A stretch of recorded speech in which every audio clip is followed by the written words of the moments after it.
त्या आकडेवारीवर असतात. मी तुम्हाला सांगू, 2005-06 भीमाशंकर कारखान्याने 1200 रुपये भाव दिला होता. 06-07 900 रुपये दिला होता. 07-08 1000 रुपये दिला होता. 08-09 1851 दिला होता. 09-10 2710 रुपये दिला होता. 10-11 2250 दिला होता. 11-12 2457 दिला होता. आणि मग आता तो जो पुढे वाढत वाढत वाढत वाढत गेला, तो आता 3290 पर्यंत त्या ठिकाणी जाऊन पोहोचला. आणि म्हणून यावर्षी 10 रुपये शिक्षण निधीसाठी आणि 25 रुपये तुमच्या इतर कामासाठी. आता इतर कामासाठी वाचून दाखवायला काय हरकत नाही, पण समजा आता जर एखाद्याच्या शेतामध्ये पाणंद रस्ता आहे, तिथून गाडी निघतच नाही बाहेर. शेतकऱ्यांनी कारखान्याला सांगितलं माझी ऊसाची गाडी बाहेर निघत नाही, मला त्या ठिकाणी तेवढा रस्ता करून द्या. तर कारखान्याला तेही करून द्यावं लागतं. बऱ्याच वेळेला इकडं तिकडं सुद्धा खर्च करावा लागतो. आणि मी तुम्हाला हे या ठिकाणी सांगतो की कुठल्याही परिस्थितीमध्ये भीमाशंकर कारखान्याने एक सुद्धा चेक कोरा दिला नाही आणि नंतर रकमा दिल्या नाही. हे तुम्ही सिद्ध करा. मी लगेच उद्या सकाळी शेरवानला राजीनामा द्यायला सांगतो. पण आपल्याच संस्थेची आपणच बदनामी करायची, आपल्याच संस्थेला आपणच नावं ठेवायची आणि मग त्याच्यामधून सहानुभूती मिळवायची. अशा प्रकारची वागणूक जर आम्ही त्या ठिकाणी जर ठेवली तर त्याच्यामध्ये काही योग्य होणार नाही, हे मी आपल्याला या ठिकाणी सांगतो. यावर्षीचं आता मी पुढं जास्त सांगत नाही, आता 1-5 मिनिटात भाषण संपवतो. पण मला तुम्हाला हे सांगायचं आहे की 2000 पासून तर 2023-24 पर्यंत आपल्या कारखान्याने FRP पेक्षा 529 कोटी रुपये शेतकऱ्यांना जास्त दिले. 529 कोटी रुपये आपण दिले शेतकऱ्यांना. हे आकडे आणि प्रत्येक बॅलन्स शीटमध्ये हे आकडे आहेत.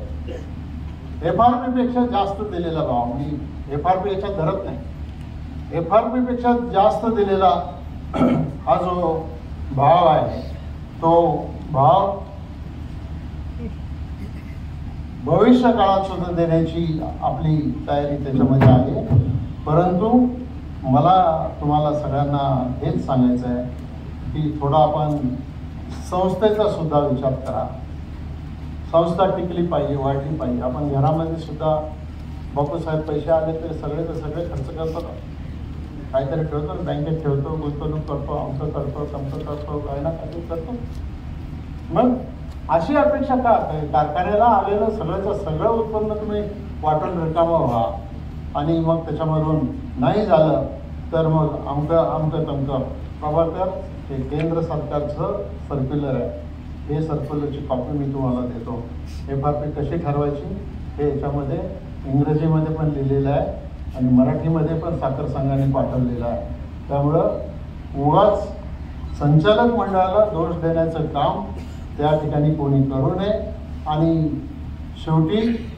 शेवटचा मुद्दा माझा या ठिकाणी हा आहे की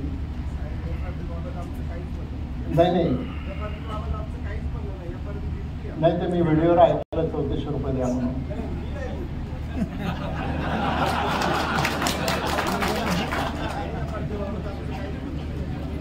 प्रभाकरचा नाही म्हणता, मग कोणीतरी अज्ञात शक्तीने तो व्हिडिओ पाठवला.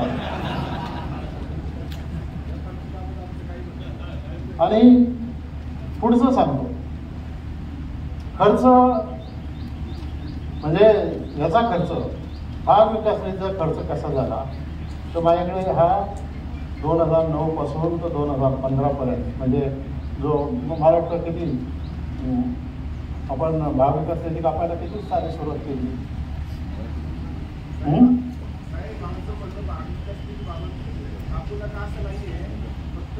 पैसे अडचण त्याच्यासाठी वापरा, ते पैसे जपून वापरा. खर्च वाढलाय, शेतकऱ्याचा उत्पादन खर्च वाढलाय, त्याला 2 पैसे अधिकचे द्या. शेतकऱ्याचा खर्च FRP वाढली आहे. ऐका, शेतकऱ्याचा खर्च उत्पन्न वाढवण्यासाठीच आमचा प्रयत्न काय आहे की तुमच्या शेतातला ऊस, जसं चेअरमनने सांगितलं, उतारा शेतात निघतो, कारखान्यात नाही निघत.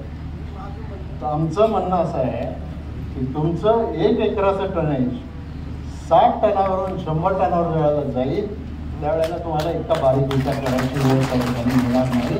आणि त्या दृष्टिकोनातून कारखान्याने सुरुवात केलेली आहे.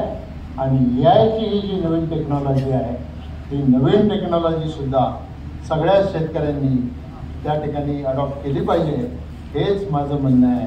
मी इथं राजकीय स्कोर सेटल करण्यासाठी उभा नाही, कारण शेवटी ही संस्था जी आहे, ही संस्था समाजाची संस्था आहे. कोण काय बोललं तर मला राग येत नाही, पण शेवटी नियम, कायदे, कानून सगळ्याचं पालन झालं पाहिजे. आता शिरूर तालुक्यातल्या लोकांना सभासद का करत नाही?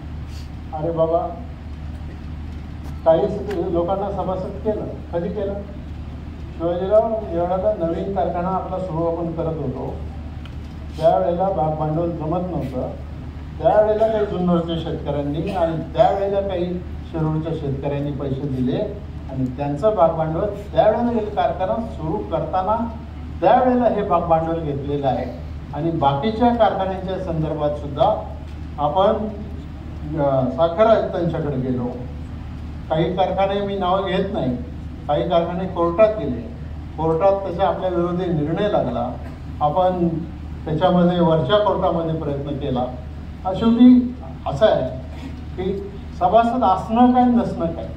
तुम्हाला जर आम्ही वार्षिक सर्वसाधारण सभेला बोलवतो, तुम्हाला आम्ही दिवाळीला साखर देतो, तुम्हाला आम्ही भाव सारखा देतो, कुठलाही दुजाभाव करत नाही की आंबेगाव तालुक्यातला शेतकरी उद्या जुन्नरमधला पण शेतकरी आहे, तो पण म्हणेल आम्हाला हे करा. उद्या खेडमधून पण आपण ऊस आणतो, आपण आणखी शिरूरमधून पण ऊस आणतो. मग त्याचा पुढं जो प्रश्न आहे तर त्याचा विचार आपण अधिक करायला पाहिजे. याचा अर्थ त्यांना करायचंच नाही असं मी काही म्हणत नाही, परंतु या शिरूर तालुक्यातल्या जनतेच्या आड लपून कोणी या कारखान्यात राजकारण करायचा प्रयत्न करू नये, एवढंच मी या निमित्ताने सगळ्यांना त्या ठिकाणी सांगतो. सगळ्यांना मनापासून धन्यवाद देतो. तुम्ही माझं भाषण ऐकलं. उद्या तुम्ही सगळ्यांनी भविष्य काळामध्ये ऊसाचं उत्पन्न कसं वाढेल, लागवड कशी वाढेल, शास्त्रीय पद्धतीने आपण कसं जाऊ, हे करावं अशी विनंती करतो. कामगारांना 20% बोनस देण्याच्या संदर्भामध्ये त्या ठिकाणी निर्णय आहे आणि ऊस उत्पादकांना सुद्धा 3290 रुपयाचा जो भाव कबूल केलेला आहे तो योग्य वेळेला उरलेले पैसे तुमच्या खात्यामध्ये त्या ठिकाणी जमा करू, एवढंच सांगतो आणि थांबतो.